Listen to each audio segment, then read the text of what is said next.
Hay dos cines, el de Lorenzo y Ciro y su sueldo de 262,000 pesos. Y el INE del pueblo, el que está en los módulos, el que te da la credencial, el que te atiende, ganan 7,664 pesos. Lorenzo y Ciro le pagan a ellos, a los que de verdad trabajan, 7,664 pesos. Mientras de este lado tienen seguro de vida, de separación, de gastos médicos mayores, colectivo de retiro, aquí no tienen nada. Tienen 260 asesores. Tienen combustible, 3,500 pesos al mes. Tienen apoyo para alimentos, 11,970 pesos al mes, más que lo que ganan los trabajadores. Aquí se sirven con la cuchara grande. Tuvieron de aguinaldo 350,000 pesos. Mientras los trabajadores del INE, 5,169 personas, tuvieron solo 12,773. Cuando nos preguntan si estamos en contra del INE, estamos en contra de este INE, de excesos y privilegios de derroche. Estamos a favor del INE del pueblo. Amigos y amigas, vamos a ir a la conferencia porque hoy un reportero le pregunta al secretario de Gobernación que qué opinaba que Lorenzo Córdoba batea la propuesta de austeridad del gobierno federal, diciendo que no tiene seriedad, que no tiene sustento, que el gobierno federal no sabe nada de eso, que mejor se queden callados. Esto es lo que dio a entender Lorenzo Córdoba. Hoy el secretario de Gobernación le responde. Además vamos a escuchar cómo responde cuando le preguntan que qué opina, que si quiere la candidatura presidencial para 2024. Todo eso se trató en la mañanera. Vamos a escucharlo. Secretario, buenos días. Secretaria, Pedro Villaicaña, del periódico Universal. Secretario, preguntarle en un inicio su opinión sobre los comentarios que hizo ayer el consejero presidente del INE, Lorenzo Córdoba, tras la presentación que se hizo aquí en Palacio Nacional del plan de austeridad para el órgano electoral. Él señaló que se desconocía al órgano electoral su funcionamiento y consideró que no era serio este plan que se presentó aquí. ¿Cuál sería su opinión sobre esto? Pues que somos respetuosos de la libertad que tiene el consejero presidente de manifestar lo que él crea conveniente. Pues desde luego que nosotros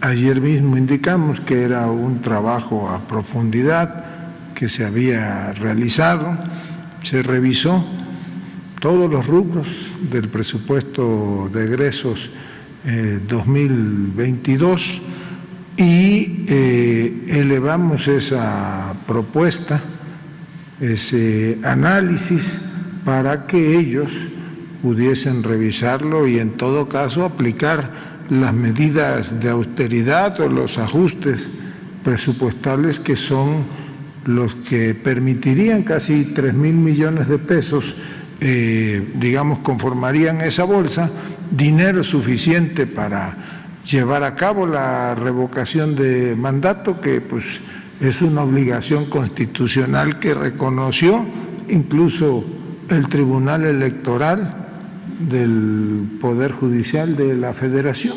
Entonces no está discusión que tenga que llevarse a cabo el ejercicio de revocación de mandato. ¿Se continúa con la posición de descartar un aumento presupuestal para el órgano electoral? Bueno, es que ya ayer lo informaron las autoridades hacendarias, la oficial mayor y el equipo de trabajo y el secretario de la Función Pública. No hay no hay margen en el presupuesto público, está muy acotado. Hay desde luego ya presupuestalmente ya se tomaron todas las previsiones para cumplir sobre todo con los programas sociales, pues ni modo que vayamos a reducir o a detener, por ejemplo, la entrega a los adultos mayores. Recuerden que se abrió una etapa donde incluso ya se aumentó la edad para tener acceso, o se redujo, dependiendo de cómo se vea, la edad para tener acceso, por ejemplo, al programa de adultos mayores. Recientemente, antes de que terminara el año incluso. Ustedes saben que el gobierno federal y los gobiernos de los estados firmaron un convenio para que haya la pensión universal a todos, no importando la edad, a todas aquellas personas con una capacidad diferente.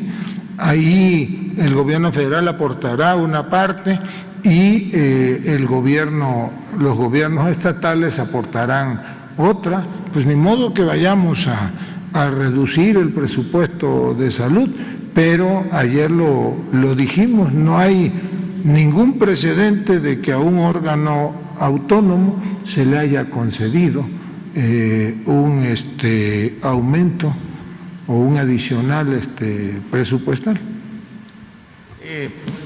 Secretario, como segunda pregunta, ante esta alza de contagios por Omicron, algunos analistas advierten que podría haber una repercusión en el crecimiento económico del país debido al ausentismo laboral. ¿Esto se ha analizado por parte del gobierno? ¿Cuál es el panorama que se ve ante esta alza de contagios y su afectación en la economía nacional? Bueno, nosotros esperamos que esos analistas o pseudoanalistas se equivoquen.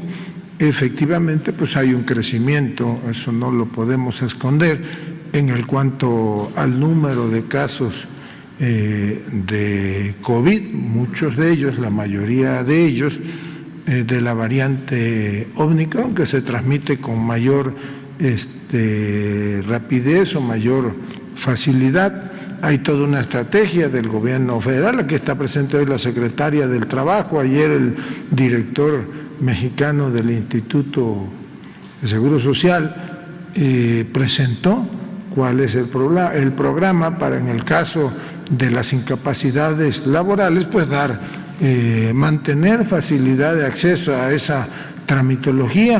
El sector empresarial incluso está colaborando y está siendo partícipe de este esfuerzo, y nosotros creemos que a pesar del aumento de casos de la pandemia, la actividad económica se va a mantener y que no va a haber desaceleración económica. Afortunadamente, esta variante, hasta ahora la constante es que es muy poco el aumento porcentual en cuanto a números de hospitalizados, y afortunadamente se reduce la mortalidad o la letalidad con este virus. Hay estados, por ejemplo, en los reportes diarios que han tenido desde hace ya varios días sus defunciones en cero, y se mantiene una estabilidad afortunadamente, en cuanto al número de defunciones. Gracias. Ahorita vamos para allá.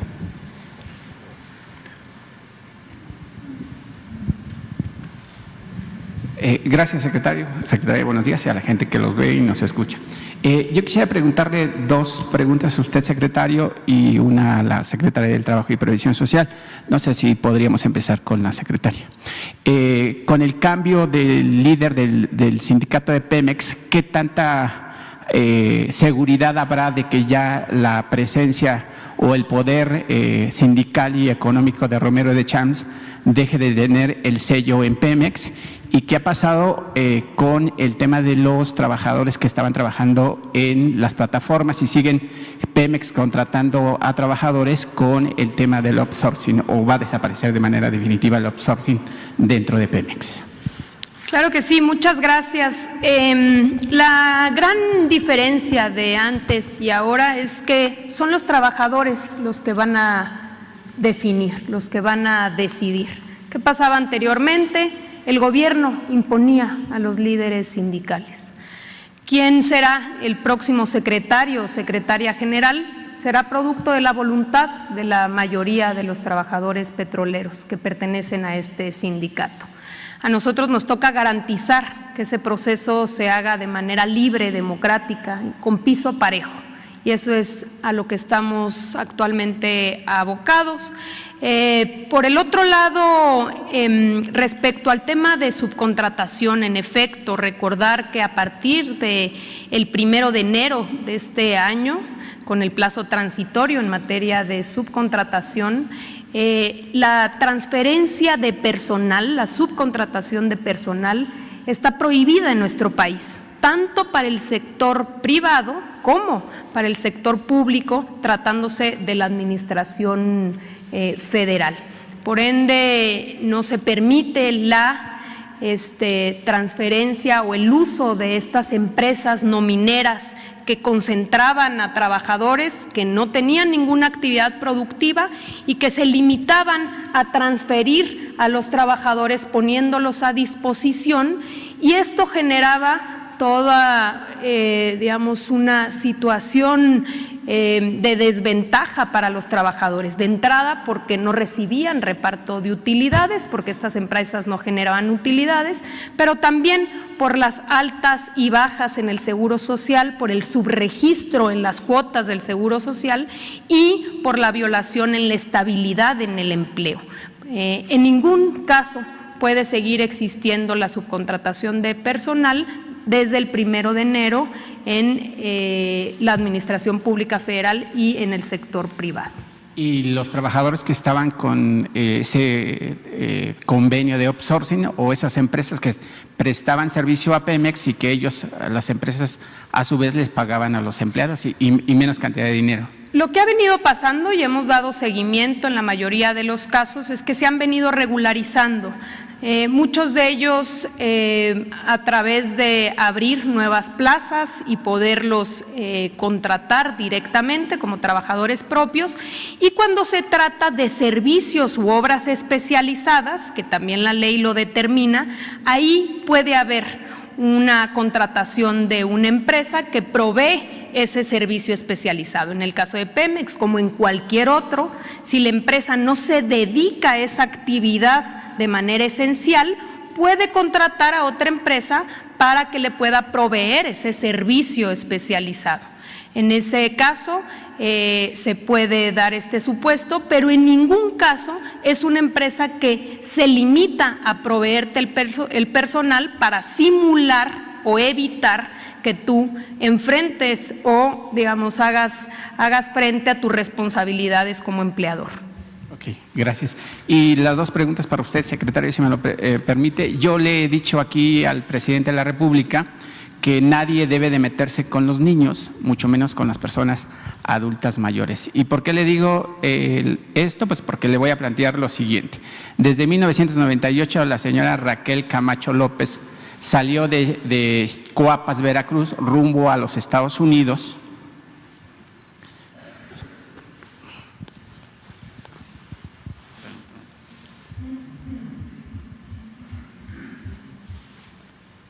Rumbo a los Estados Unidos, después regresa a Ensenada y se instala, y desde ese momento hasta hoy sigue viviendo ahí. El problema es que ahora está siendo perseguida y teme por su vida, además de que quieren despojarla de su casa por el simple hecho de haberse manifestado en contra en su momento de la construcción de la cervecera Constellation Brands, que fue cancelada. ¿Quién le quiere despojar de su casa? Pues nada más y nada menos que los directivos de CAPUFE en el Estado, por haberse manifestado en las casetas en ese momento. Ella es un integrante del movimiento Morena que ayudó a que AMLO pudiera llegar al poder convenciendo a la gente de Baja California. Este caso está registrado en la carpeta del Poder Judicial del Estado con el número 77/2021. Los que siguen persiguiéndola obviamente son los directivos de CAPUFE. Y aquí el problema, secretario, es que también el subsecretario de Gobernación, Alejandro Encinas, y su secretario particular, Félix Santana, saben del tema, no le han hecho caso. Ella está pidiendo obviamente que se le atienda y ella pues prácticamente está temiendo por su vida. Uno, la quieren encarcelar, y obviamente también quiere que pues se cierre ese caso en contra de ella, porque pues prácticamente no fue la única que se manifestó en la caseta para la Defensoría del Agua, que obviamente pretendía pues llevarse esta empresa cervecera. ¿Cuál es la respuesta que le daría a este caso, y más aún cuando ya Alejandro Encinas sabe del tema? Bueno, primero habría que revisar cuáles son los hechos o conocer las otras versiones. Y nosotros lo que sí garantizamos a la señora, pues es que aunque estuviese un proceso iniciado, pues hay que respetarle sus derechos en su persona, en sus bienes. Le voy a pedir al abogado Crescencio Jiménez que le contacte a través de Leti Ramírez para que le dé los datos y él nos presente, entre en contacto con la señora y nos dé un reporte pormenorizado. Sí, secretario, sobre todo que además el caso ya fue cerrado y el actual fiscal lo volvió a reabrir. Entonces, a mí se me hace que no se puede juzgar en caso de que fuera culpable, se le pueda juzgar doble vez por el mismo hecho. Bueno, por eso le digo que hay que conocer a fondo la versión de los hechos, no nada más escuchar a una.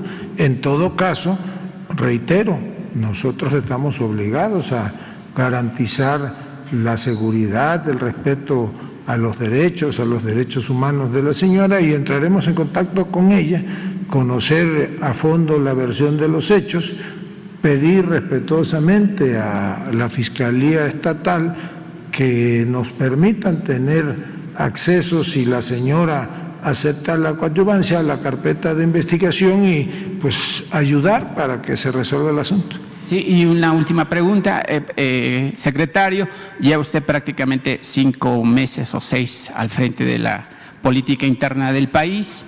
5 días hoy cumple usted al frente de esa trinchera, obviamente respondiendo a las preguntas de algunos reporteros que acudimos aquí a las conferencias. El destape rumbo al 24, pues se dio 3 años adelantado, nunca antes visto en la historia democrática de este país. ¿Usted quiere ser candidato? ¿Le gustaría aparecer en la boleta del 24? Mira, yo no sudo calenturas ajenas. Ya les comenté ayer que pues yo tengo un compromiso con el señor presidente que me invitó a acompañarlo en esta tarea, con todo lo que representa el señor presidente, con un movimiento de transformación del país y en eso enfocamos nuestros esfuerzos. Okay. Amigos y amigas, me despido de esta información. Ya sabes, si te gustó, suscríbete a este canal, dale manita arriba, activa la campanita y lo más importante, comparte el video para que el pueblo de México esté enterado de lo que está haciendo el presidente. Nos vemos en el próximo video.